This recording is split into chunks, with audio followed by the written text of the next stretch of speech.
last section here is we're a small church, but we're making big plans. Now, I've shared with you we're not gonna get crazy with church services. This is about as wild as it gets, folks. Okay. We often talk. We talk as leaders. I talk with Angie. We're driving around. What does this area need? And the answer is Jesus. And the answer is a solid life growing in faith. That's what they need. We don't need gimmicks. The church service will never be about gimmicks. Will never be about how we can do something that's more clever than the next church to get more people in here. It's about us growing in a healthy manner. As we move into these upcoming weeks here, is I would like us to really pay attention to sharing a family meal. And I don't need it to be super stressful. Again, coffee, cake, some bananas. And if somebody signed up for coffee hour, they bring something. But we share a meal together as a family. And then we do the Lord's Supper as a family. We do the communion together, right? Fellowship, discussions around the family table here. Starts at 10. We'll start as close as we can to 10. I'd love to say, hey, 11:30, we're out of here. We're done. But I don't want to worry. I just want to keep going. Maybe a certain Sunday you guys got a lot on your mind and a lot on your heart, and you keep going. If you got to leave, you got to leave, right? Let's not worry about time. Bible teaching.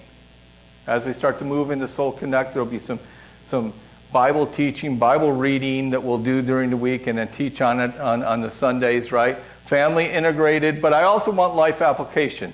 Today what we're talking about is now how do we put what we're reading or what we're discussing today into action versus just hearing it and then everybody leaves, and most studies would say that by Wednesday you've forgotten most, if not all, of today's service.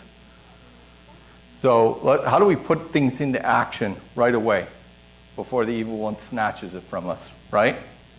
And so family integrated. Wednesday evening we'll meet for the Soul Center small groups.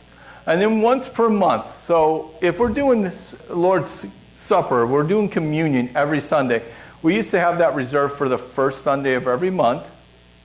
All right? And so if we're just doing that for a while every Sunday, then we're used to something special happening on the first Sunday.